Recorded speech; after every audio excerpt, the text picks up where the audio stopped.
Ladies and gentlemen, yes, this is your favorite show, Sports Unfolded, with your favorite hosts, Eric and Ron.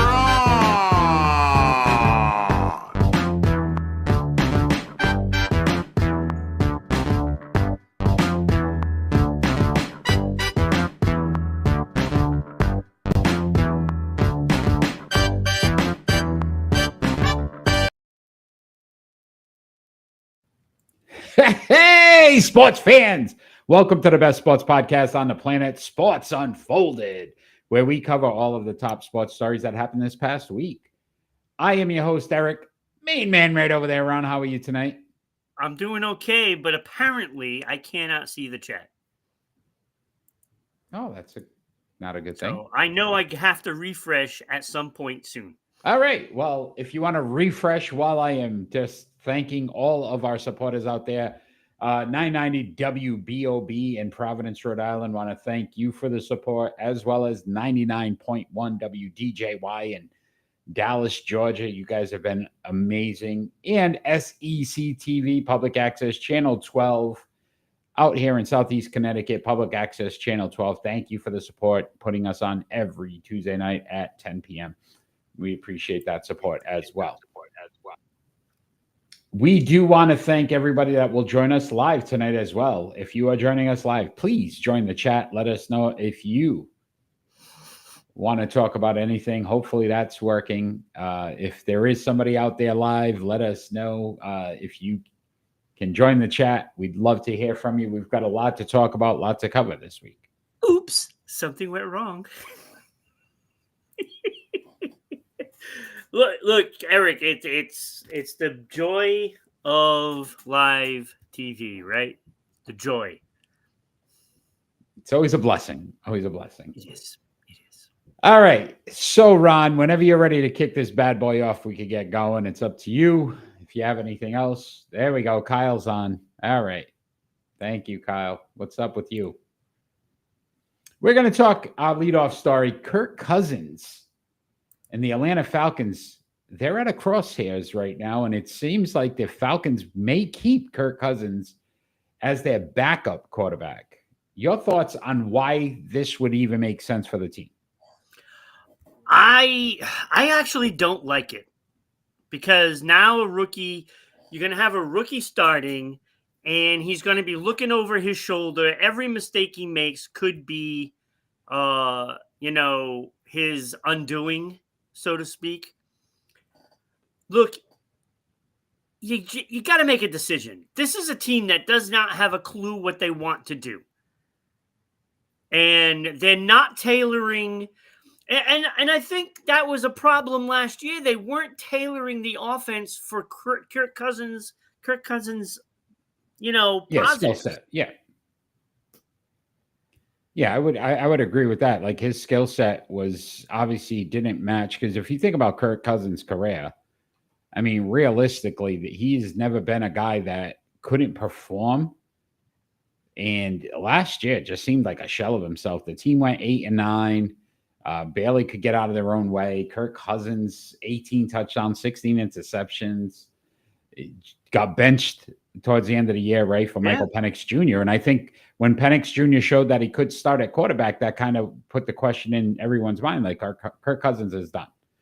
Yeah, they should have actually traded him. Which I'm surprised hasn't happened. I think it's more about the money. And most people, listen, his contract, $27.5 million base with a $40 million cap hit, $65 million dead cap money if they cut him.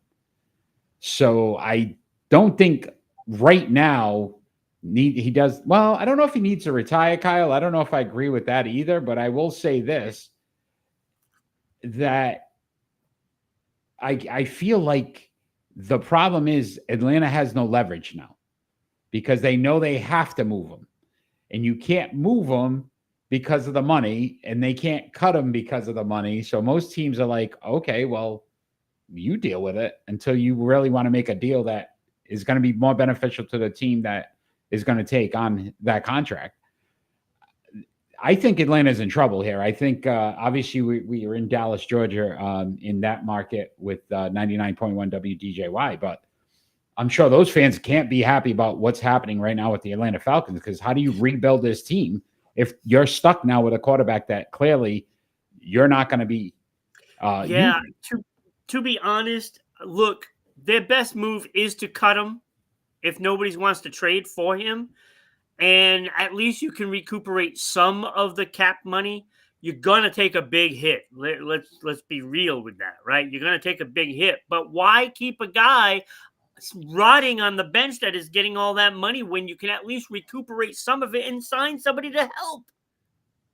Yeah. It makes no sense to me.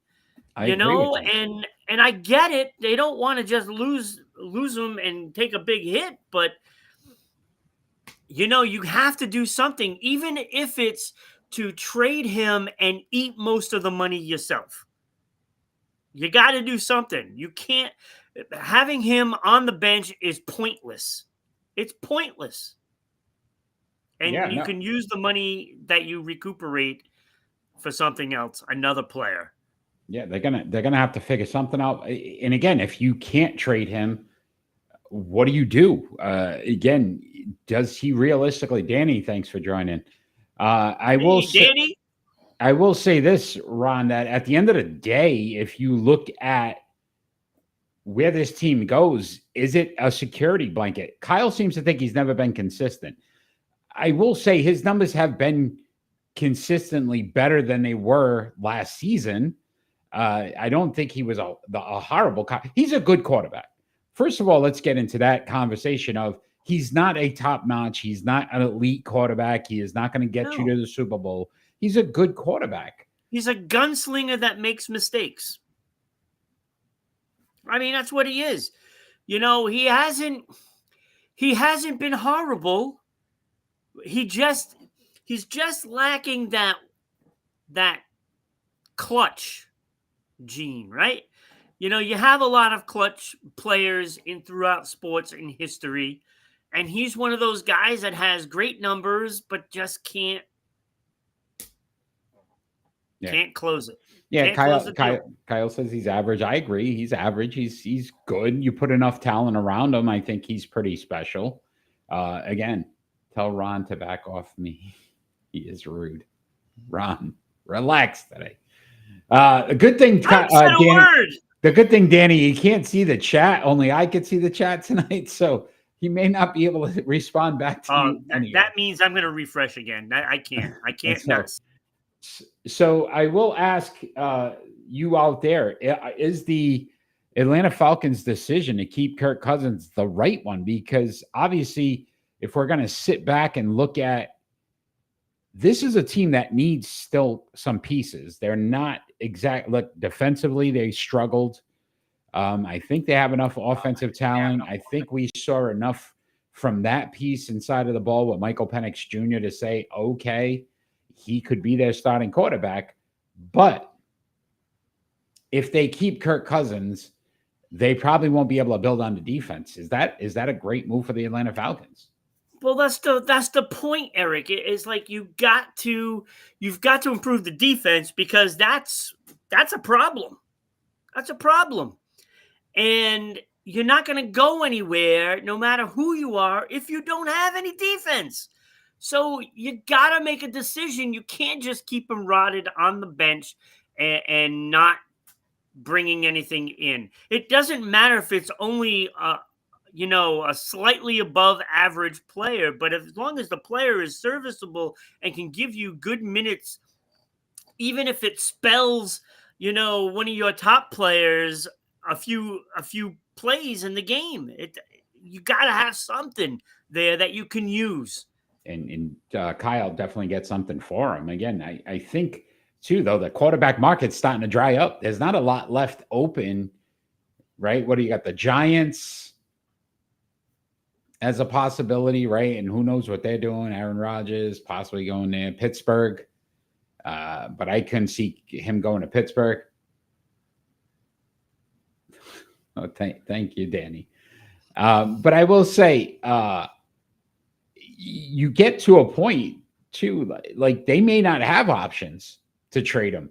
They may not have options other than to cut him and take that dead cap space, because I think that market's drying up so quickly now. You're gonna have to figure something out now if you were going to make a move. And I don't see the Giants trading for him and giving up anything. And in Pittsburgh, I don't know what they're doing in Pittsburgh right now with the quarterback situation. So they're going to be without any if they keep doing nothing. Right, I think Russell Wilson, Cleveland, and the Giants, he went to see. I don't know what Cleveland's doing either. They just keep getting all these quarterbacks now. So I don't know. I don't know if there's even going to be a market for him. Again, he needs talent. I will tell him that. Listen, Kyle said he's average. He didn't look so average with Justin Jefferson. He looked like a pretty good quarterback. You get him a top-notch wide receiver, I think he's still a pretty good quarterback at that point. But this is going to be an interesting story, because if Atlanta can't retool their defense because of this move, or they're going to have to hope that they hit well in the draft, that's going to be the important piece. Can they get enough pieces in the draft defensively to kind of offset the fact that they won't be able to pay some guys or bring some guys in? Yeah, I wish we could hear the comments from the fans down in the Atlanta area about this. So hopefully, you decide to at least look up Sports Unfolded on Facebook and throw some comments on there about the show. So that way we know what you're thinking, because we don't have the show live in the Atlanta area. It airs tomorrow, and we're not going to know, what the fans think about their team.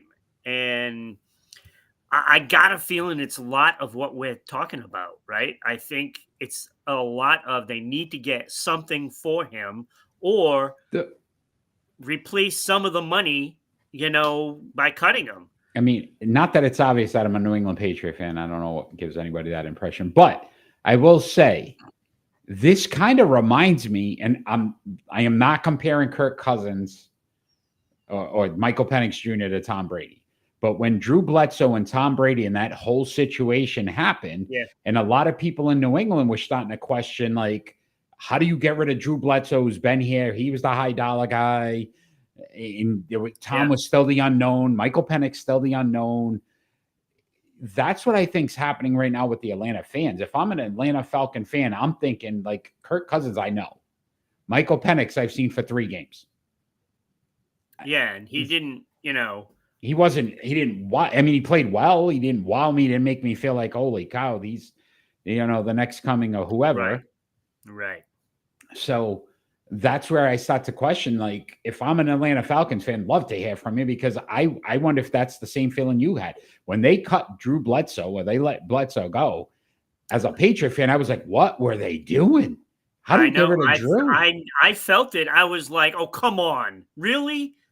You're going to let Drew Bledsoe go for this? Right. For Tom Brady, who we didn't know. And now think about it, 19 years afterwards in his Patriot career, we're like, he made the right choice. We had the advantage, though. We got to see him play most of the season and win a Super Bowl. So yeah. So we had the advantage in that. That helped a little bit. A little bit. No offense, Atlanta. Yeah, great talk from about the Atlanta Falcons, Ron. But we're going to move on and talk about another team in the NFL, the Seattle Seahawks, who have signed Sam Darnold as their starting quarterback. Do you feel he'll have the same success he had in Minnesota? First off, 3-year contract, $100.5 million, $55 million guaranteed. Well, he should. He has DK Metcalf, right? Oh, wait. Don't have DK Metcalf. He has Tyler Lockett. No, wait, doesn't have him either. He's got Njigba. He's got Njigba, who had a great season last year. But again, talk about a team going through a no, thank you, Kyle. No, right? Like, it's they're going through a rebuild. And he clearly, again, another guy that benefited from Justin Jefferson. Kevin O'Connell's a phenomenal offensive-minded coach. I don't think this is going to work. And I feel bad for Sam Darnold. I mean, he capitalized on his wealth from the season. Great for you. Congratulations. But year into this contract that most people are going to be basically, we got the Jets quarterback from 4 years ago. Yeah, I don't want to say I told you so to Seattle, midway through the season next year, but I got a feeling I'm going to be saying I told you so. Right, like it's just insane. Look, is he better than what they had? Geno Smith. I mean, but again, Geno played well for Seattle. He did, and he had to use his legs a lot too. Can Darnold use his legs? I don't know. His arm's not very good. I don't know if they're going to get the same guy that he was last year because, first of all, it's going to be a new offense. He's got to learn yet another offense. I don't know. I mean, look, we kept waiting for the fall last season, right? And it happened. Playoff time, right? Yeah. Yeah, the last couple games of the season, he looked right. He didn't look as good.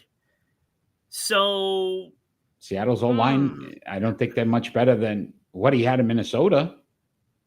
It's a downgrade for him if you think about it all around, defensively, offensively. They replaced DK Metcalf and Tyler Lockett with Marquez Valdez-Scantling, who, if anybody remembers, was on the Kansas City Chiefs. And if Patrick Mahomes can't make you look good, you're probably not that good. So, I mean, I look at it this way. Probably Minnesota wanted to offer him a lot less. Yeah, there's no way the J.J. McCarthy thing, but this is the same thing. If we're looking at what Atlanta's doing now, Minnesota made a decision. Granted, free agent, so it was a little different where they didn't have to worry about trying to pay him if they let him go. Right. But they said the veteran guy who was 14-3 last year, 66.2% completion percentage, threw for 4,300. That's hard to walk away from, right? 35 touchdowns, 12 interceptions, Ron. If I tell you those numbers and I just had a blank picture and I said, guess this quarterback, you're probably not saying Sam Darnold. No. He had a great year. But then you look at it and you say, they're thinking, I don't know if he can duplicate it. That's what it said to me when Minnesota let him go. Yeah. Because realistically, J.J. McCarthy's unknown. We don't even know what J.J. McCarthy is. Eric, when you look at it on paper, it's like, would we be happy with this record? Yes. 14-3? Absolutely. Absolutely, right? But they think that McCarthy is going to bring them more. That's skeptical to me. That's what I'm saying. You're banking on a rookie. Look, the thing is, though, Ron, now remember this record because you're really good at math. 83 games in his career. Sam Darnold, his now career record is 35-38, which means he was, 21-35 before this season. Not very good. Well, look, I remember when he was in New York, and he was not very good there, but the team just had no direction. They really didn't. They didn't know what the heck they still don't know what they're doing. Justin Fields. That's what they're doing. So we did a Sports Unfolded sports poll. And interesting, which quarterback would have more success with his new team? Currently, Justin Fields leads the voting. 47% say Justin Fields, 39% say Sam Darnold, 14% say Geno Smith. That's a tough one. So a lot of people think Justin Fields, and I forgot the Garrett Wilson connection because they played with each other in college. So that's a big connection there. But Sam Darnold's actually not considered to be that bad of an option for the Seahawks based on the voting. Well, I think I would have. Oh boy, I don't even know. I would have more confidence in Fields, Justin Fields. Justin Fields. I think But- you just did a Ron But it Burgundy is the thing. Jets, and I have no confidence in them. Did you just do a Ron Burgundy on that one? Justin Fields? That was pretty good, Ron. That was pretty good. Ron Burgundy. There we go, baby. All right. We got our niche. Let us know what you think. Is Sam Darnold the right decision by the Seattle Seahawks?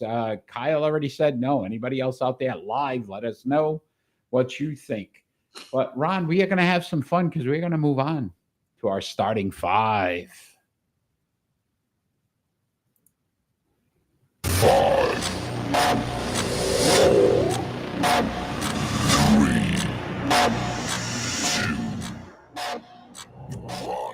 Our starting five tonight. Fields had a winning record last year. Yeah, it's a good call. I mean, Yeah, but that was in Pittsburgh, not New York. Yeah. The Jets somehow seem to mess everything up. But we'll see. And Aaron Glenn, I'm not sold on that hire. I'm really not. I think he's going to be okay, but I don't. Anyway, our starting five tonight, in honor of Mr. Kirby Puckett, that man right there. It's his birthday, so happy birthday, Mr. Puckett. We've decided to give you our starting five athletes from the Minnesota Twins, and they're only from the Minnesota Twins. So regardless if they played for other teams, their career with Minnesota. The fun fact here is they originally started in Washington, moved to Minnesota. We didn't count any of the players that were in Washington as well, even though they're part Walter of Johnson. Yeah, who's phenomenal, but again, wasn't in Minnesota, never played in He Minnesota. would have been my number one. Oh, without a doubt, man. He broke some records. I am first this week, Ron, so I will give you my honorable mentions. Then you can give us yours, and then we'll get into our starting five. I had 3 honorable mentions, which surprised me at first, but then when I really started to deep dive these are some good players. First foremost, Joe Mauer. Second all-time in hits in Minnesota Twins history, 3-time batting title. So he won 3 batting titles, Joe Mauer. Tony Olivia, who also won. How about Oliva? Olivia. That's the same thing. You know how I am with names. Oliva. Better. Tony Oliva, 3-time batting titles as well. And then Johan Santana. 2 Cy Youngs. So 2 Cy Youngs for the Minnesota Twins. So It'll be a little different. Those were my honorable mentions. So I had 5 honorable mentions. I'm surprised. Go ahead. Number 10. Number 10. Starting 5. It's no 10s. Number 10, Joe Nathan, the closer. He was really good for Minnesota. Might be on my starting 5. He got traded in. Maybe on my starting. Kind of fell off. Look, he had 260 career saves for the Twins, the Twinkies, and 463 innings pitched. 4 All-Star games, too. He didn't play that long for Minnesota. Mm-hmm. Number 9, Frank Viola. How could you forget Frank Viola? I was going to put him in, but then it was Johan Santana had 1 more Cy Young than him. Yeah, but okay. So Frank Viola made my honorable mention at number 9. Jim Perry, who had 128 wins, 90 losses for the Twins. He had 2 All-Star appearances and a Gold Glove as well. 3.15 ERA as a starter. That is pretty good. James, so, thanks for joining. I gave him the nod for honorable mention. And, of course, Tony Oliva, also an honorable mention. And my bubble guy was Joe Mauer. Okay, yep. So I had Joe Mauer. We had Olivia. No, Oliva. That was close enough. All right, so let's get into our starting five. James, again, thanks. So you got somebody else in there that I don't have. All right, so at number 5 for me, Kent Herbeck, first baseman. Really? He led the team all time. He is their all-time leader in home runs, all-time leader in RBIs. He's not their all-time leader in home runs. Yes, he is. For the Minnesota Twins, only for the Twins. No other team. He is their number one, 293 home runs. I think you should look that up. I did. MLB. Look it up. All time. Minnesota Twins. You're forgetting the big guy. Who? Go ahead. Just keep going. No, all-time home runs, 1 All-Star and 2 championships. Ken Herbeck, my number 5. He's only got 293 career home runs. Yes, all with the Minnesota Twins. Yes, all-time leader. All right. In Twins history. Go ahead. My number 5 is Jim Cott.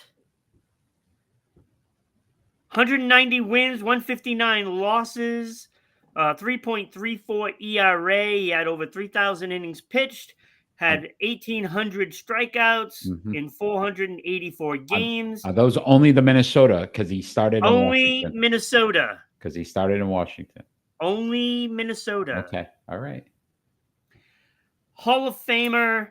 He won a championship with them. It was 1960 something or other. I want to say it was 67. Somewhere around there. 2-time All-Star. 133 complete games. That's crazy numbers. Remember then? 23 shutouts and 11 gold gloves. Very good. At number 4 for me, I had Joe Nathan, who leads the team all-time in saves with 260. 4-time All-Star, 1 roll age relief in his career with the Minnesota Twins. So Joe Nathan was my number 4. My number 4 is Johan Santana. Look, he was phenomenal. He didn't play long for Minnesota. What was it, about 6 years, 7 years? Yeah, he got traded, yeah. But when you look at those numbers in that time, it's crazy. 93 and 44, 3.22 ERA, 1,300 innings pitched, only played in 251 games, but he had 1,381 strikeouts, like 73 more than innings pitched. That is incredible. 3 All-Stars and 2 Cy Young Awards. He also won the Triple Crown 1 year. He also won a Gold Glove, and he won the title, the ERA title, 3 times in Minnesota. That was incredible. Those numbers were staggering. Yes, very good. At 3 for me, Bert Blyleven, pitcher. Oh, come on. 2,035 Ks, all-time number 1 leader in Minnesota Twins history. 149 wins, number 1 in Minnesota Twins history. 29 shutouts, number 1 in Minnesota Twins history. 2-time All-Star and a championship. What's his career ERA? He leads the team in strikeouts, wins, shutouts. Wait, that's all I care about. What was his ERA? I don't know. It doesn't matter. Yeah, it was bad. It doesn't matter. Yes, it does matter. Why? He had the most strikeouts ever in Minnesota Twins history. It doesn't matter if you suck. And he won the most games ever as a pitcher for the Minnesota Twins. Yeah, well, the guy played for 30 years. So I'm giving him his props. Got to give the man a props. Are you looking it up? I'm trying. Just doesn't want to agree with me. You want me to look I'm actually looking up something else too while I'm at it. So my number 3 is Harmon Killebrew. I don't understand how you don't have this guy on there. Because he played in Washington. Yeah, but not his whole career. I took all those years out. You can't count them. I'm looking him up. As soon as I can get the stupid thing to do what I want it to do. Why can't I even find him right now? Oh, I'm in basketball. No wonder why. There's something I'm wrong in with him. basketball. He's now a basketball player. Oh, good for him. I can't. My functions aren't working. Look, I mean, he still had an incredible career no matter how you slice it. He played, 6 years for Washington, and the rest of it was all Minnesota.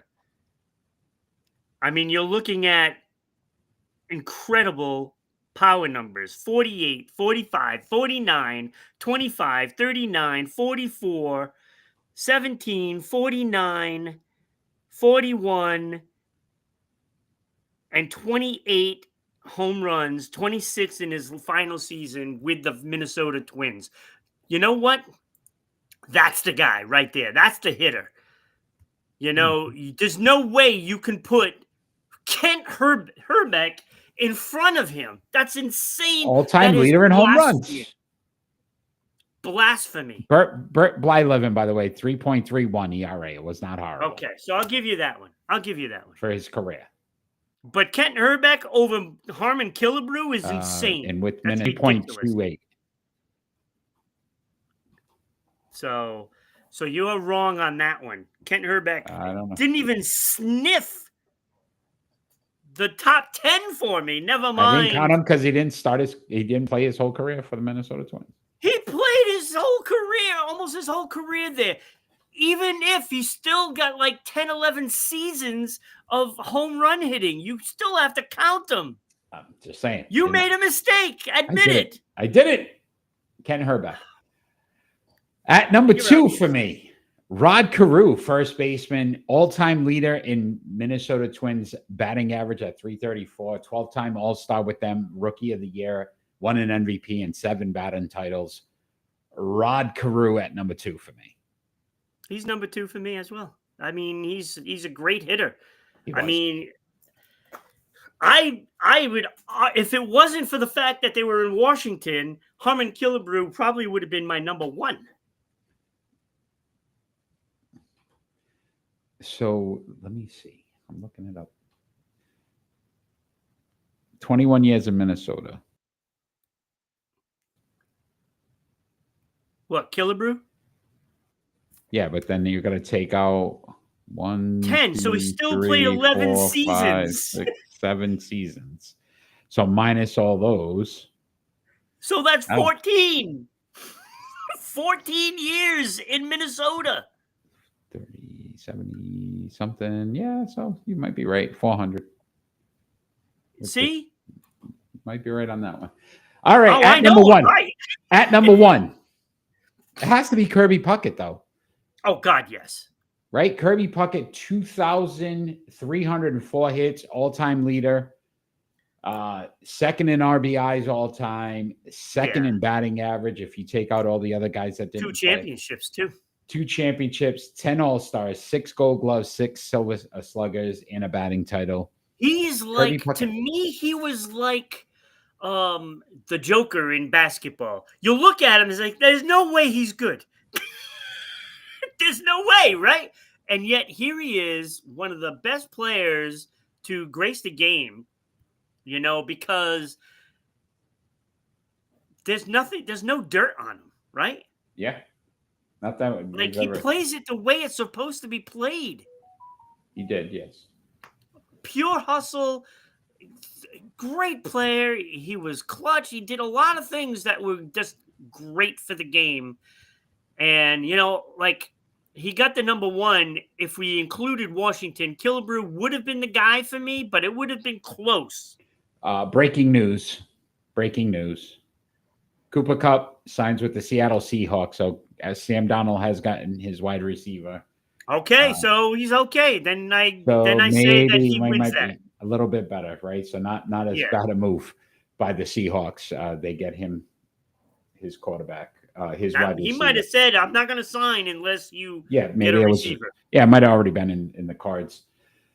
All right, that was our starting five. Again, wish Kirby Puckett a very happy birthday today. Kirby Puckett, Yes. it's his birthday.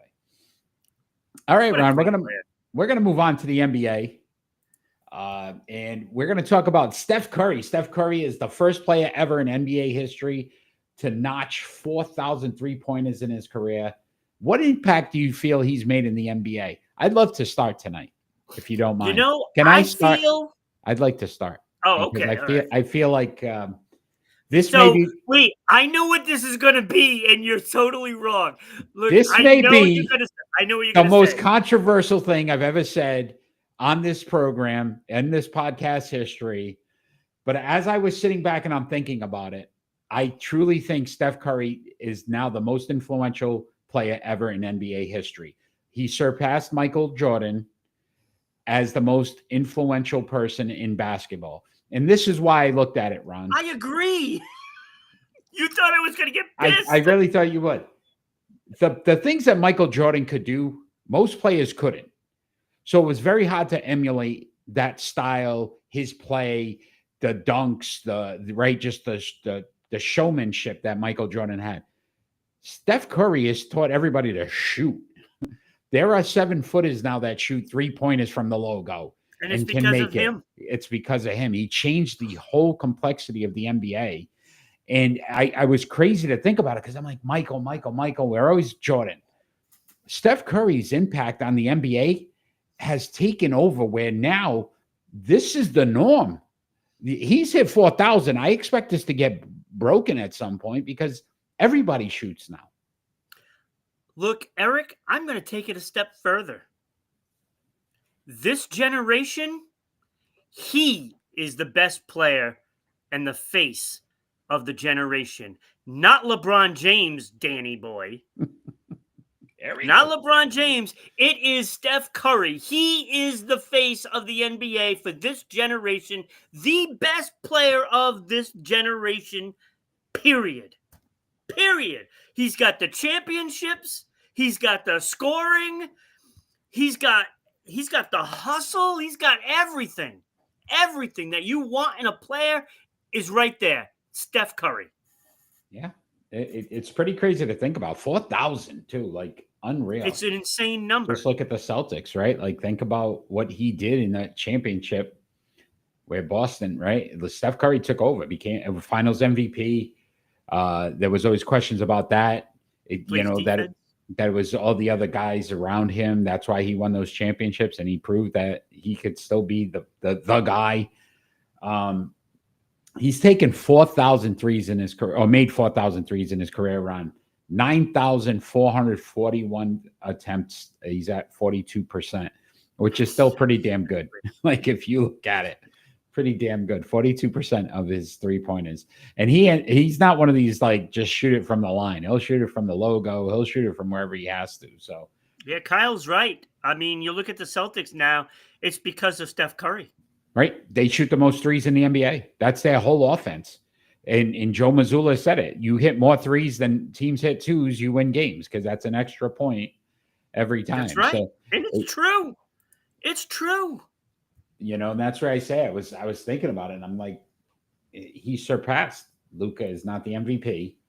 Not even close. And they just got blown out. And Luka's sitting against Denver now because conveniently the Lakers are already tanking it in because LeBron's They got out. two players that don't want to play. So let's not do when this. The going gets tough. They sit out. And if you ask me right now, Danny, I'm taking Steph Curry over Luka any day of the week. Oh, God. I'm taking Steph Curry. Just what he brings. He brings leadership. It's like, where is the leadership with him? Where is it? It's like they always look. You get those two players, and I'm sorry, I'm going after him again. You get those two lazy players. When the going gets tough, they preempt that, right? And oh, my back hurts. Oh, my foot hurts. Oh, my leg. I don't believe they're injuries at all. I really don't. I think they just want it easy, and when the going gets tough, they sit down and just chill. That's what they do. If you're looking at it from this standpoint, Danny, and again, I just want you to think my mindset would be, LeBron James is out 1 to 2 weeks, right? Out. Why would he be he's sitting? got a tough schedule. That's why he's out. But I'm just saying, Ron, if I'm Luka, why am I sitting right now when I know my team probably needs me more than ever? I need those 40-plus points that he got the other night. Great game. That's awesome. But then to sit the next game out against Denver, who's third in the Western Conference, a spot ahead of you, why wouldn't you want to play Denver? If they're resting against, the Washington Wizards, I would have been like, okay, I get it.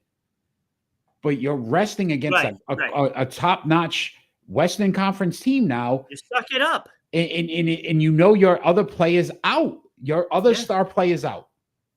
Look, I don't remember, and we had this argument Tuesday night on the NBA show, Eric. It's like I was comparing, the fact, even if you take Michael out of the picture, and it's like, well, because Kenny made his point about Michael. It's like, don't get me started about Michael. And I said, well, take him out. Look, what about Magic and Bird? You think they're sitting out games? No, they're not. Oh, that's a different era. And I said exactly my point. And it is my point because they're a bunch of lazy prima donnas in the league now. And if it doesn't go their way, they take the ball and go home. He just plays. And that's not how it should be played. I'm sorry. If you're hurt, get in there. If it's not going to make an injury worse, go in. You inject Luka Doncic, and I'm going to say this, Ron. Inject him with a little bit of Kobe, or a little bit of Bird, or a little bit of Magic, or a little bit of Jordan. That he would be the best player in the NBA by far ever. I guarantee it, because the kid's his talent's through the roof. Like, he can do everything well. His problem is that he doesn't care if he's at that level. He just assumes, and we've got to remember, he started very young. I think 13, he was playing professionally. Mm-hmm. He won a championship overseas, I think at 16. So to him, I think he just assumes it's going to keep coming easy. And when you get players like a Steph Curry who want to win all the time, or you get finally a Jason Tatum and a Brown who say, we need to win a championship, and they put that effort forward, his skill can't beat that. No. I don't care what anybody says about Nikola Jokic. And he might not look like the fittest guy. That guy plays with an intensity every game. Yeah. Because he wants to win. That's why you average a triple-double. He's something to watch. It's like he sees the whole court. And there's never a point in time where you question his loyalty to his teammates. You question the loyalty of a lot of players. Yeah, and especially Luka. He doesn't have that. Yeah, he's been in LA now for what, almost a month? Yeah. And I haven't seen, he doesn't look like he's in shape still to this point. Like, I don't know. Maybe it's me. I don't know, but I don't get it. All right. Well, congrats, Steph. First player ever in NBA history. 4,000 3-pointers made. Incredible. Easy vote for a Hall of Fame, huh? Oh, guarantee. If he doesn't go in perfect, there's something wrong with people. Yeah, absolutely. All right, Ron, let's talk a little bit some Major League Baseball. And the New York Yankees suffered a major loss. Garrett Cole done for the season.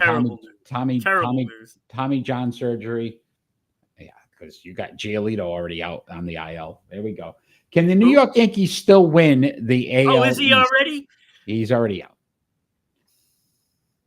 So the fear for me was this. It's not just Cole.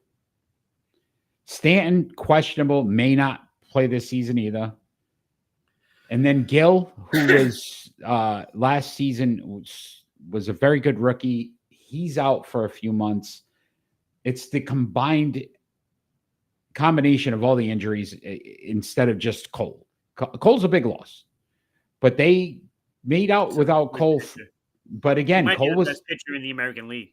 Cole was out a lot of last season, and people forget that. So again, I think that you're going to have too many different holes to fill. You don't sign one, Juan Soto. You replace him with Cody Bellinger. I don't know if that's obviously not an upgrade. And I like what Boston did. Just a slight. Yeah. Listen, I like what Boston did. I think the Orioles are still a competitive team, even with their losses. But at the end of the day, I mean, the Yankees are probably still going to be in this round. As crazy as it sounds, I mean, the AL East is not as... Of course they're going to be. I mean, they got Max Fried, right? Who's, again, injury prone. I mean, when he pitches well, I mean, yes, but how long do you get, Fried for? So I don't know, but it's going to really matter. Does Boston's lineup come together the way they expect it to? Well, it depends if Devers wants to play DH. Right, which is still, now he's saying he may. And then No. I play third base. No. And then Corbin Burns is a big loss for the Orioles rotation. Can they, get past that? So all these teams in the AL East, to me, hey, Toronto's starting to look good right now. Hey, until they figure out what they're doing with Vlad Guerrero Jr., I don't know either on that. So that's what I'm saying. In Tampa Bay, who knows what the hell? If Tampa Bay wins the division this year, there's something wrong with this league. Look, then every team should want to sign their GM. Fire everybody and hire all of the Tampa Bay front office. Figure that out. But so I guess the question: can they still win the AL East? Yes. Is it obviously a lot more difficult? It's all up in the air right now, right? Yeah, it's gonna be pretty interesting. It's gonna matter on those other injuries too. It really will. But and again, I think Boston's that oddball in this whole thing. Like, they could be really good, or they could end up really just not being a contender. And it's how those pieces come together. Well, Cora's got to cheat better. Yeah, well, I think they're out of trash cans. They don't allow them anymore to steal ones. What about the watches? No. Yeah, I'm not allowed anymore. I'm not allowed anymore. All right, Ron. Thank you for that conversation. But we're gonna move on to split decisions. Oh, you're gonna love this. It's time.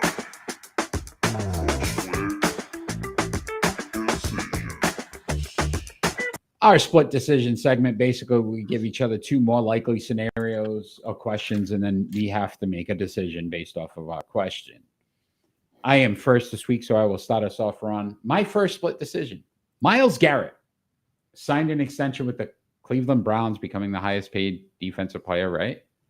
Is it more likely, Ron, that they win more than 3 games, finish with only 3 wins, or win less than 3 games next season? They were 3-14 last season. I mean, you would think they have to win more than 3. Who's that quarterback? I'm not sure they can.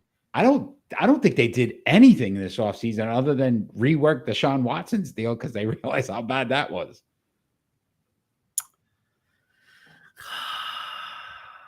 I'm gonna. That's a tough division, right? Do you know who they're playing in? The other divisions. I could tell you in a second, because that matters. It could. I don't know if it will. I don't know how it matters, but it matters. Is it even out yet? NFL. No, right. Might not be out yet. Oh, no, it won't be, because it's after the draft and all that. Yeah. Yeah. So I'm going to say they're going to win more. More than 3 games. Wait. How many more? Right? They're not going to win in their division, I don't think. No. So that eliminates what? 8 games? 6. That's Whatever. 0-6 if they. So they'll win more. They'll win more than 3. More? Okay. All right. Okay. I would have went with 3. I would have went with 3 and just said they win 3. I'm not confident with it, but if they play 6 games in their division, then they play in what, 11 out? Yeah. Again, so 3 and 14 last year. 3 and 14. They can win 4 of those. They're going to beat up on bad teams. 3 and 14 last year. All right, your first split decision. All right. Assuming we just did baseball a moment ago, who is more likely to have the most wins? Garrett Cole. Oh, wait. Garrett Crochet of Boston. Mm-hmm. Zach Eflin of Baltimore. Max Fried of the Yankees. Mm-hmm. Kevin Gausman of Toronto, or what is it? Shane McClanahan? Can't read my own writing. Yeah, Shane. Shane. Tampa Bay. From Tampa Bay. So I don't think, again, we already said that. I don't think the Rays are going to be very good. So I take him out. I'm not sold on Toronto. I think they're going to move on from Vlad at some point. So I could see that being more of a struggle. Fried, I don't think plays the whole season. He's been injury prone the last two or 3 seasons where he's missed. So that would take less or give him less opportunities. So that leaves Eflin and Crochet. And again, I'm just so confused with Boston and what's going to happen. I would go Eflin only because I feel like Baltimore still has a good amount of talent on that team.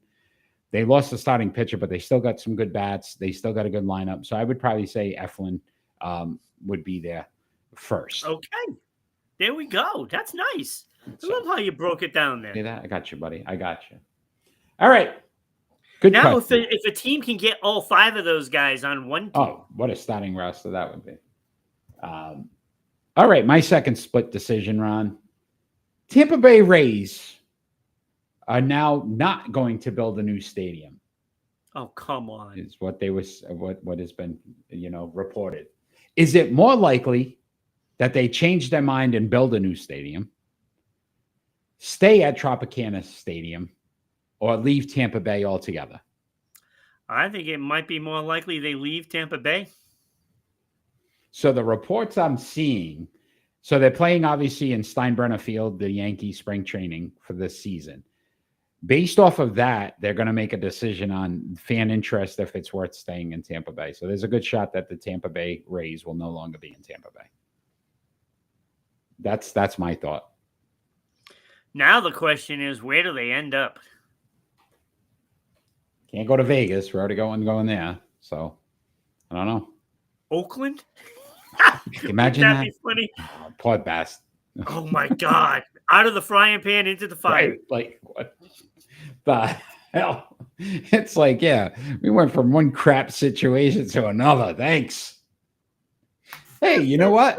I think we got less fans in Oakland. Wow.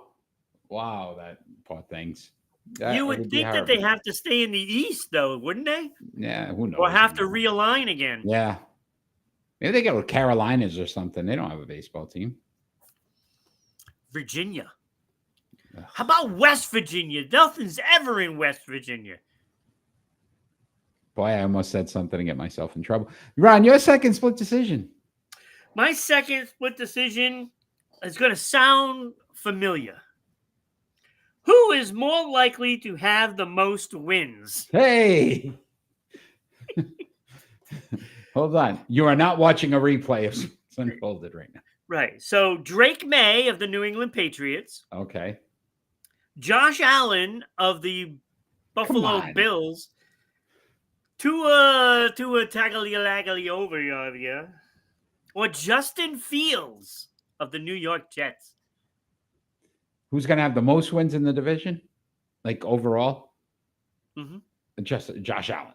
Why would Okay, so if you take him out, why waste my time with that question? You take him out. I'm going. Believe it or not, I'd probably go Fields. I would probably go Fields. I think Jets have talent.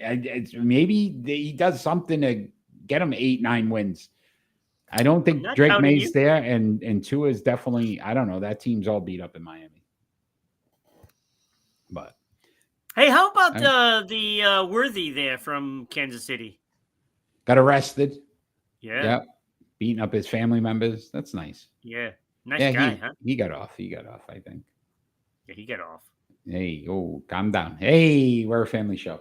All right. Ron, let's talk some NHL. Dougie Hamilton, possibly done for the season. They said he's definitely done for the regular season, may miss the playoffs.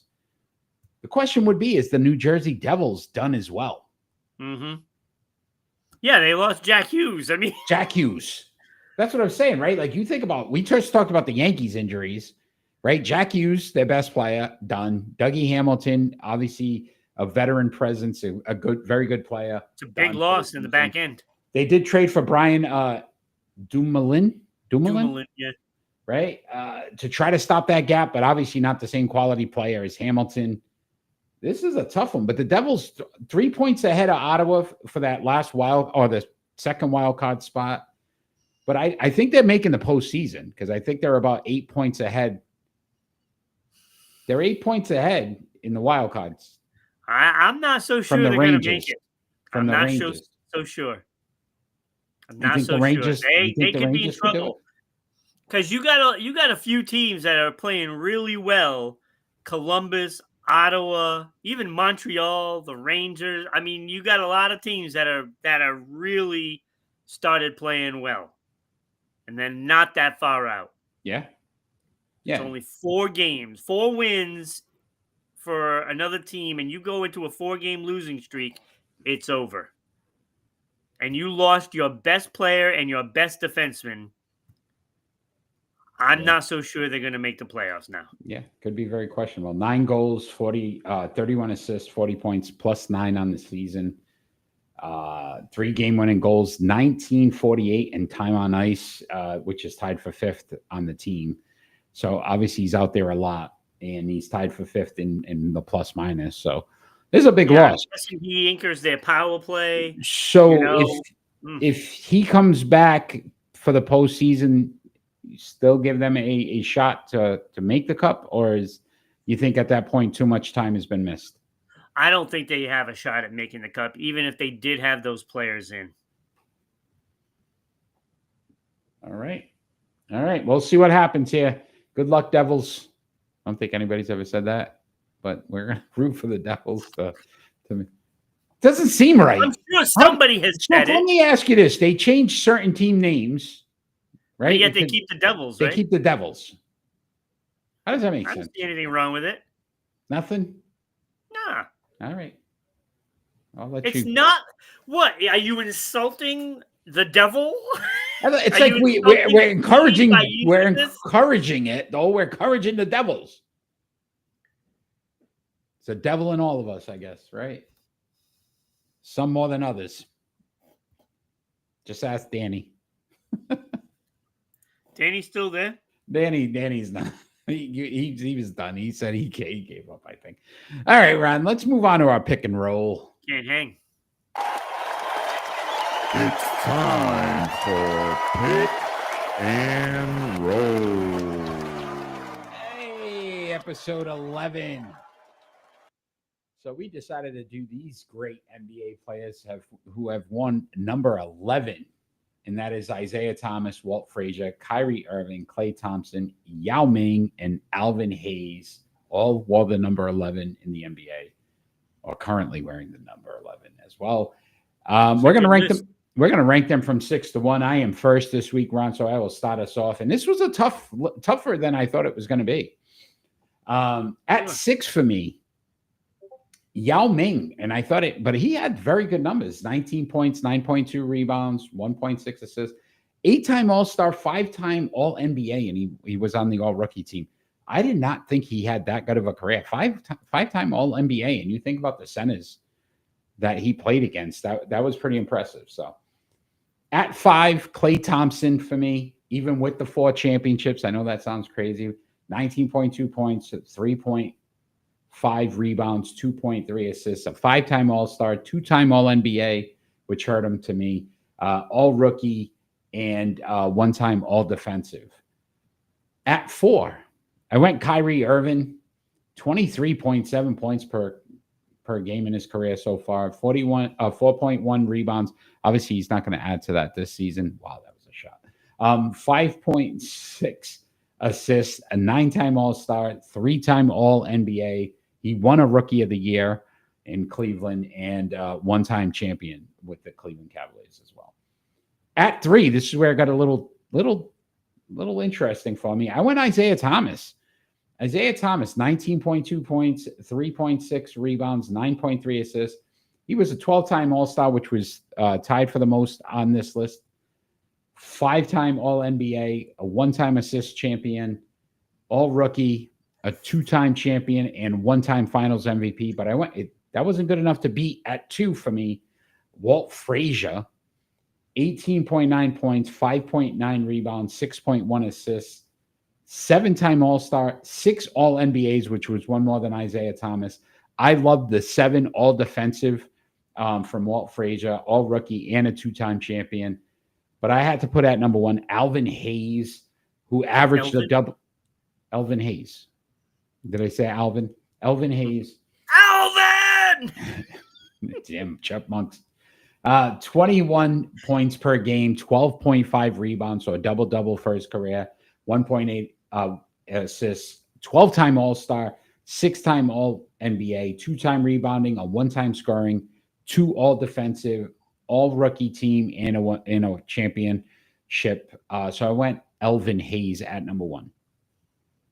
It's pretty good. Pretty good. We didn't see exactly eye to eye on this one. Oh, okay. At number 6, I have Walt Frazier. Because he only had 2 seasons where he was number 11 in his career. So I didn't count them. There we go. All right. I didn't count them. Okay. So he's number 6. If he was 11 his whole career, he would have been my number 2. Okay. All right. So number 5, I have Yao Ming. Yao. Yao Remember Ming. that commercial? Dynasty was only number 5. Do you not remember that commercial? Yeah. With the Nike, and it was like, yo, yow. And then it was like, yo, gee. Oh, that was a great commercial. Go ahead. It was a great commercial, yes. So Yao Ming, I have number 5. Those 8 All-Stars and 5 All-NBA. You know, a wonderful, what was it, 19 points per game, 9.2 boards, 1.6. Only played 486 games, so it kind of soured me. He did have some, but I will say this too, ambassador for the NBA, because that's what started that global, like the China thing. And yes, it did. Right, so it did. Tell me. It just wasn't. Agreed. I had him at 6, so yeah, he would have been number 6 if Walt Frazier counted. Yeah. Number 4, however, I have Kyrie Irving. I have Kyrie Irving at number 4. And I was actually surprised at this. Because I looked at his numbers, 23.7 points is pretty good. You know, 4.1 boards, 5.6 assists, 1 championship, 9-time All-Star, 3-time All-NBA, and Rookie of the Year. The only guy to win Rookie of the Year out of all of this. But I felt that the All-NBA numbers for most of the other players were better. Except for number 3, I have Klay Thompson. And yes, I know he has less All-Stars, less All-NBA, but he does have an All-Defensive. And those 4 championships really mattered right there. That's where it mattered against, when I put the numbers up against Kyrie, it mattered there. And the fact that he still had 19.2 points per game, and he wasn't the first option. Sometimes he wasn't even the second option. I just think. Look, do I think Kyrie's an all-around better player? Yeah, I do actually. But Klay Thompson made it count in his career. So, at number 2, I have Isaiah Thomas, and it wasn't close between 2 and 3.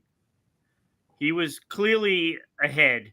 19.2 points, 3.6 rebounds, 9.3 assists. A true point guard, right? 9.3 assists. It's still put in the buckets. Hall of Famer, 2-time champion, 12 All-Stars, 5 All-NBA. It was not close between 2 and 3. Not close. And then you throw in the assist and a finals MVP, so he does it when it counts. Number 1, though, Elvin Hayes. And he's just such a dynamic player. 21 points per game, 12 and a half boards. I mean, a championship, 12 All-Stars, 6 All-NBA, 1 more than Isaiah Thomas, 2 All-Defensive. Thomas did not have an All-Defensive. A scoring title, the only one on this list to get a scoring title, and 2 rebound titles to go along with it. Elvin Hayes was the best player. Yeah. No, so, listen, they were some great players, and they were great players. You could have looked at it so many different and like ways. I said, Walt Frazier would have been number 2, but he only played 2 seasons as number 11. I think it blew my mind more with that Yao Ming thing. Like, I didn't think he had that good of a career, and then when I put the numbers together, I was like, wow, I thought he had a better career, and when I saw the numbers, I was like, eh. Oh, really? So I did not remember him being that dominant. He was good, but I didn't think he was I remember that dominant. him. Didn't he swat Shaq? Yeah, but then Shaq would just muscle right through him afterwards. So it was like an interesting one. When Shaq eats, he eats. He does. Good list, my friend. It was a great list. I do have to give you that one. Yeah. Before we get into our predictions, Ron, let's bring up those Hall of Fame. The voting is open right now. And for boxing, Mike Tyson leading by a wide margin right now, 100%. Not a single other boxer has gotten a vote. So if you are interested in any of these. Oh, it's a sweep. Right now, a sweep, which we've never had. Wow. So Mike Tyson, Evander Holyfield, Lennox Lewis, Riddick Bowe, and Vitaly Klitschko are the nominees for our Hall of Fame. Yeah, where's all our Russian viewers? At Sports Unfolded Sports Poll. I don't think we're allowed in Russia. I think we are. We do get views in Russia. Actually. Really? That'd be pretty funny. Sports Unfolded Sports Poll page on Facebook. Go now. Those polls are open. You can vote for one of these fine athletes to get into the Eric. Sports Unfolded Hall of Fame. We have one of the greatest goal scorers that are Russian. We do. Ovechkin. He's going to break the record. Right. It's close. What does he need? 9 goals? Yeah, he might do it this year. Yeah, he might. It's going to be really close. We said it would be next year. He might. He's making a case for it to be this year. But now that they're doing the watch, he's missed the last 2 games. The last game, he had 3 assists, and then he didn't get anything last night. We'll see. And also, stick too tight. For basketball, Hakeem Olajuwon, David Robinson, Shaquille O'Neal, Alonzo Mourning, and Dikembe Mutombo. Shaquille is leading that right now. Shaq leading in that poll. Again, if you are leading, Shaq, yeah. Go to Sports Unfolded Sports Poll page on Facebook. Cast your votes. All of our inductees are nominated by the fan. There is no bias. There is no, outside forces that, this is what you want. This is what you want. There's guys that juice in there. The Pete Rose is in our Hall of Fame, Ron, which should have happened before the man passed away. And you changed my mind about him. So you did. This You're is not what change I'm my saying. mind about some others, though. This is what I'm saying. Make it happen. Vote for these players. Get them into the Sports Unfolded Hall of Fame. Check out the Sports Unfolded website as well. Really nice page, and there you can see all of the inductees that have made it in there. Recently, adding John Elway and Phil Esposito to the hall. So a lot going on there. We're going to have another boxing in there now, so that we're excited about that as well. All right, Ron, are you ready for predictions? I don't know. It was a rough week for me last week. You seemed to fare better last week. I went 2-5, 4-3 for you, James, and Hugo. Kenny went 3-4, and Kyle 2-5. Again, if you're out there and you're live, please give us your picks for the games as we call them, and we will add your name to the chart, or obviously we'll add to your win or loss totals for each week.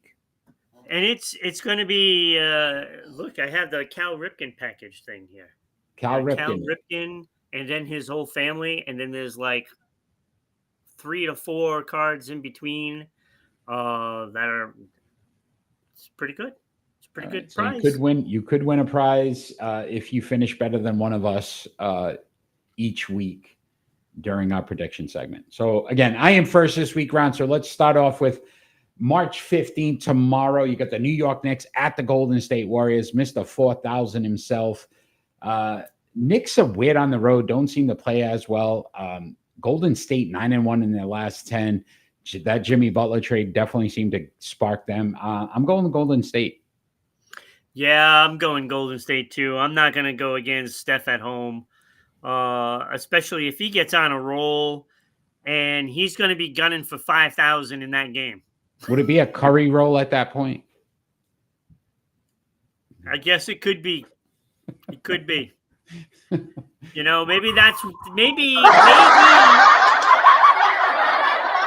Maybe an Indian restaurant should sponsor the pick and roll section and have it the pick and curry roll. Curry. Hugo, we're picking out James Golden State. So Hugo, it is, what is it? It's New York Knicks at Golden State.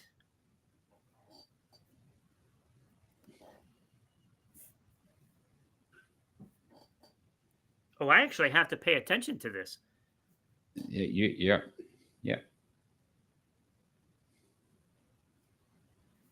Come on, Hugo. What do you got? You went 4-3 last week, Golden so State, let's build Hugo. on that. All right, Hugo. All right, our next match, 3/16. You got Oklahoma City Thunder at the Milwaukee Bucks. Ron, who do you have? That's a good one. That's a good game. I'm going to go OKC, though. I'm not going to jump off the train right now. Yeah, give me Thunder. I'm going Thunder here. Bucks are playing better basketball, though. Definitely going to make this interesting. Eric, it's on the road for the Thunder. Thunder only happens when it's raining. That's a good call. Very good. It's a great song, by the way. It's a great song. It is. Kyle went OKC. Hugo OKC. James OKC. We got a clean sweep that one. Actually, both so far clean sweeps. All right, 3/16 as well in the NHL, Ron. Got the Dallas Stars at the Colorado Avalanche. I went Dallas here. I loved, didn't Bucks win against the Lakers last? Oh, they crushed them. Hugo. I'm going Stars here. I just feel like. That's why Danny's quiet. That's so taking another bad loss. I feel like Dallas is going to try to take a stranglehold of the Western Conference here. This is a big matchup. They need to win. Hugo going Avs. I'm also going Avs. All right.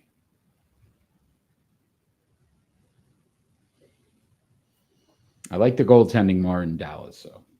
I do. Ottinger side.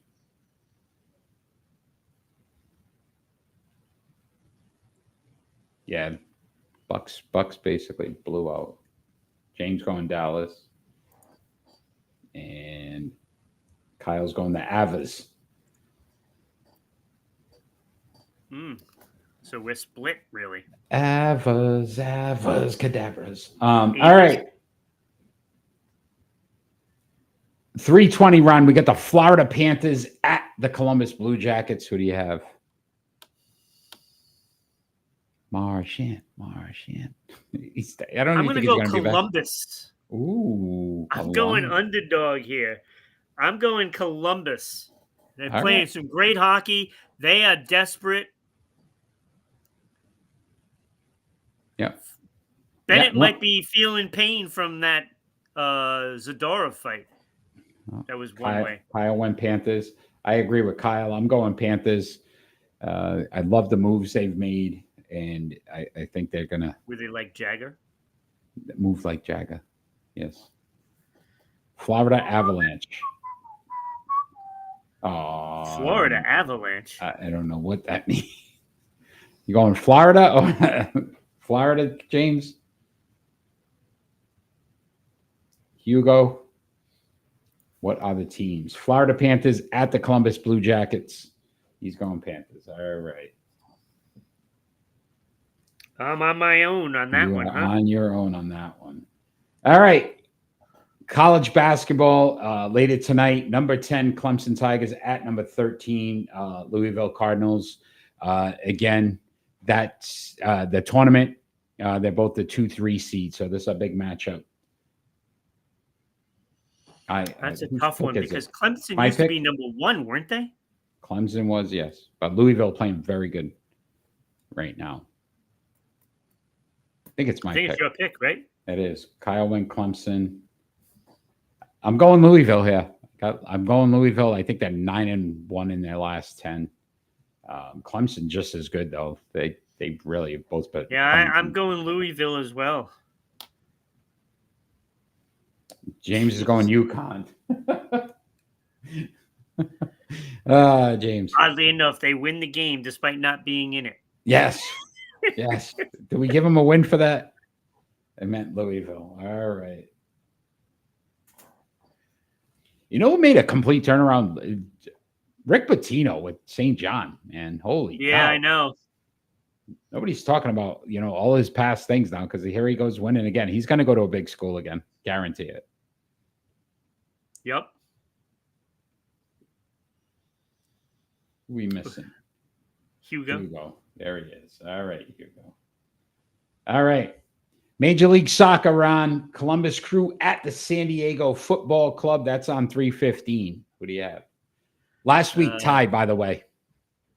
Nobody won. Game doesn't count. I was just going to say, I might choose the tie this There's one. no tie. There's no ties. You got to pick a one. No, I can pick a tie if I want. No. But I'm going to go San Diego FC. Oh, Ron Burgundy going San Diego. Go figure. I went San Diego as well. I said San Diego. Yeah, Ron Burgundy. San Diego. San Diego. I didn't say San Diego, though. San Diego? What the hell is wrong with you? Justin Fields? And I thought my cup had something in it. Justin Fields? Columbus Crew at the San Diego Football Club. Nobody wants to pick soccer, I guess. That's the only way you're going to be able to win. The world sport, you gentlemen. The world. Everybody plays soccer. Either that or we frozen. Are we frozen in time? Maybe not. They're like, what is this thing you call soccer? Yes. Oh, Columbus. James got Columbus. All right, James. Columbus is a fraud. Can we even say Columbus? I see. That's what I'm saying. I don't even know what we could say anymore. Columbus, Hugo, San Diego, and San Diego.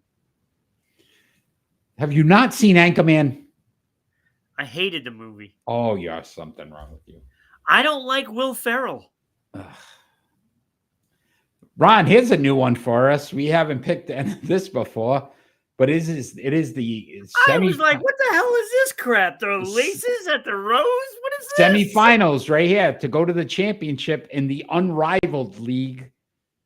316. You got the laces at Rose.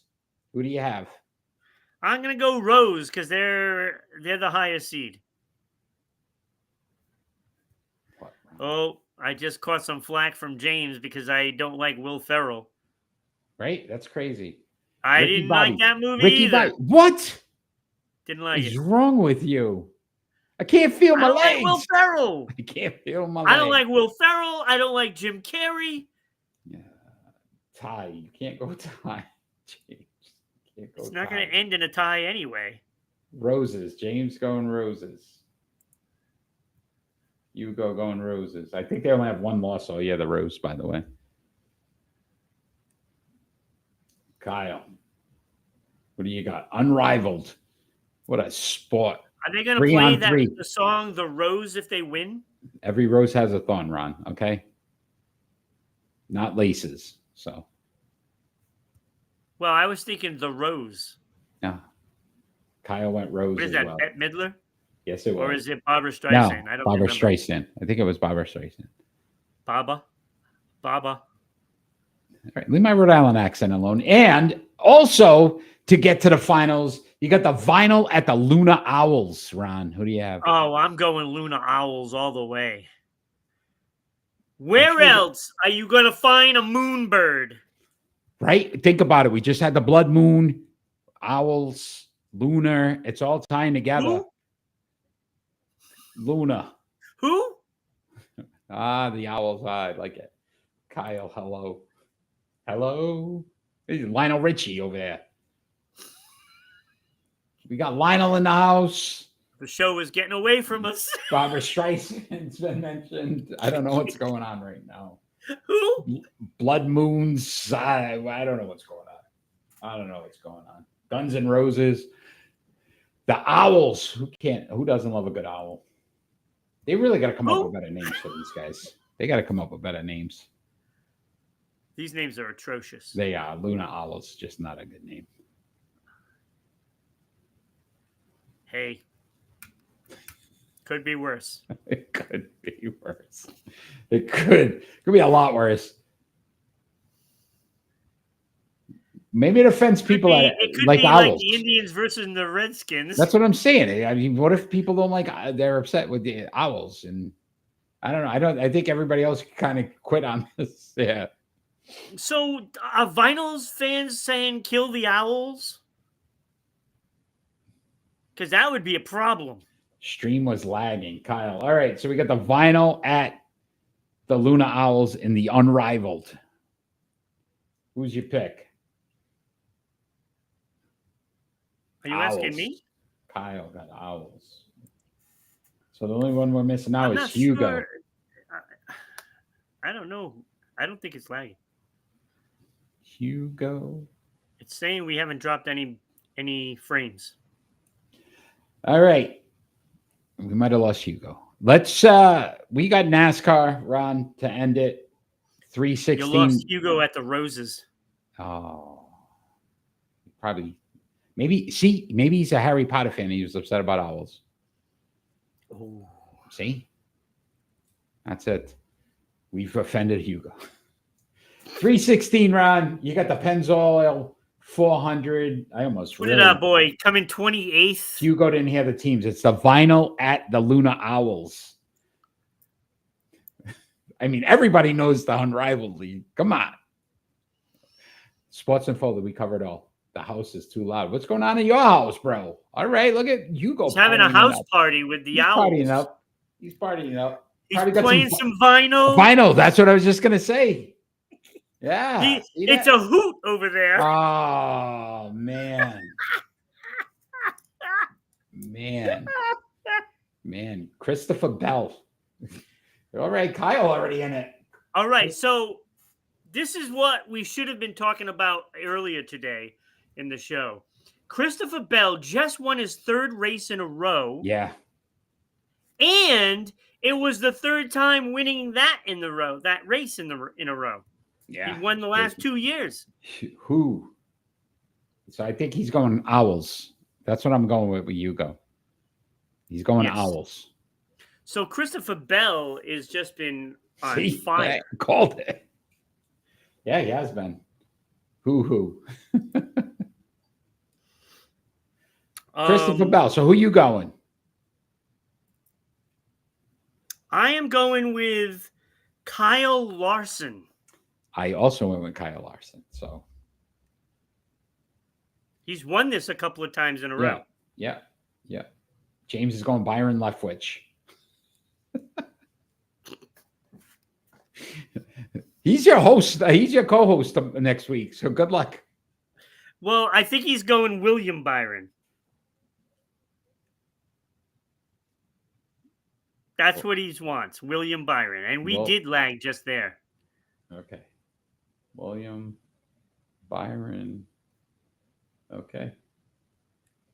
James. All right.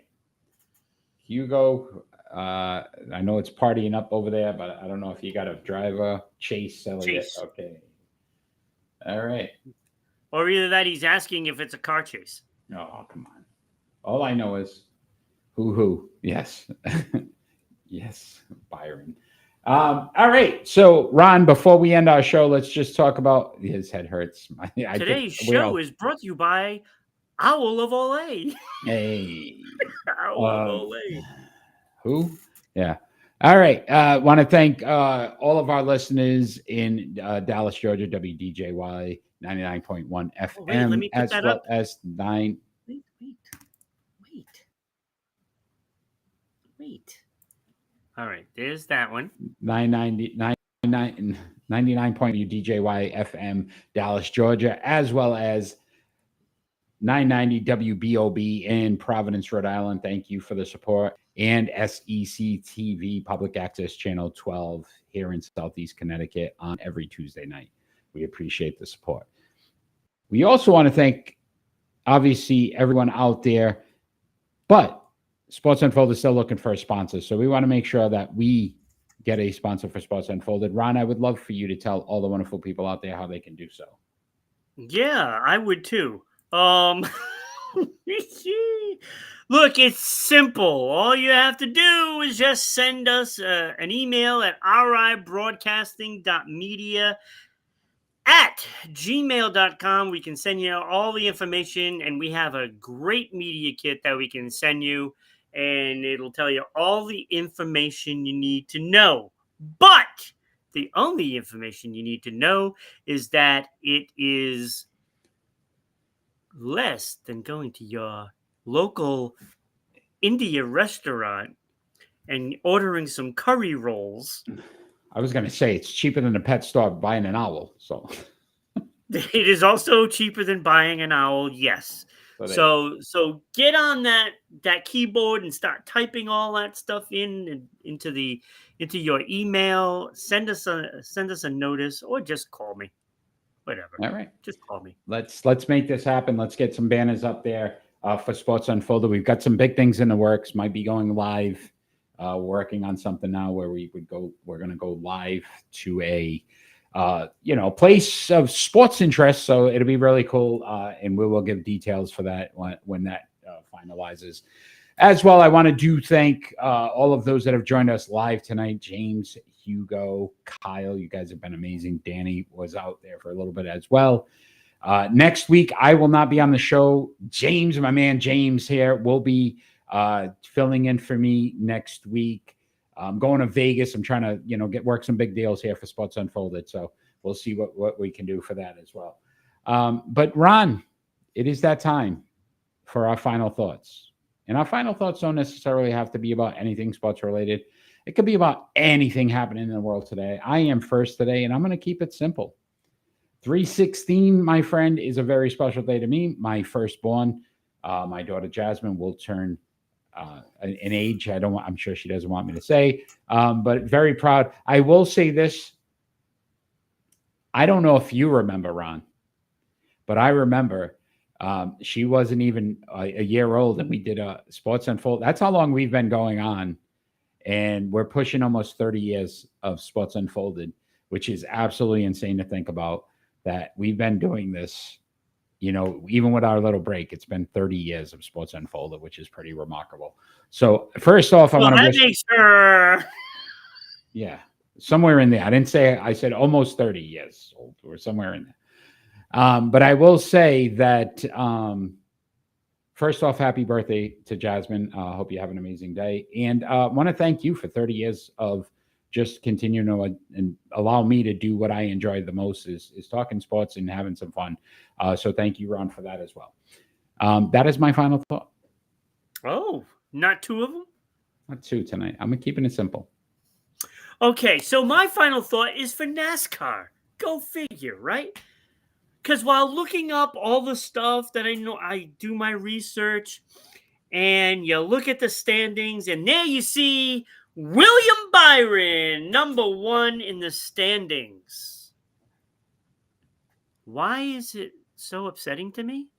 Because, well, when you look at it, 1 win, which is good. It's good.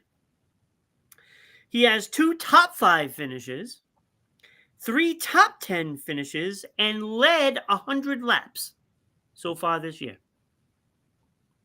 And so why is Ron having a problem with this? Well, because Christopher Bell is number 2 in the standings. He's got 3 wins. He's got 3 top 5s and 3 top 10s and led 114 laps. So why the hell is Christopher Bell, oh, little poet, not number 1 in the standings? It makes no sense to me. It is the dumbest standings that you could ever find in sports, period. Period. This is ridiculous. It is dumb. It makes no sense. They need to change it. Get with it, NASCAR. This is why nobody watches you. Well, even though a lot of people watch you, but, you know, you don't get the respect you deserve. Because you can't come up with standings that make any sense. Check out the Unrivaled this weekend. The championships, I think, on Monday. Ron, I want to thank you for tonight. We've had some fun. I want to appreciate everybody that joined us live tonight. We will be back Friday night, 6 p.m. Eastern Standard Time next week. Eastern Standard Time. Check us out. We're going to hit that 2-hour show next week. Check us out on all our social media platforms: Facebook, YouTube, Twitch, Twitter, MeWe. So many different ways to like, share, follow. TikTok as well. We are everywhere, as well as audio. So all the audio platforms: Spotify, Google, Amazon, Red Circle, TuneIn. So you can not only watch us, you can listen to us as well. But let's continue to help us grow. We appreciate the support. We'll see everybody next week. I'm looking forward to your show, guys. Have a great show next week without me. And all I ever ask for every single show is that we get peace on earth. Have a great night, everybody.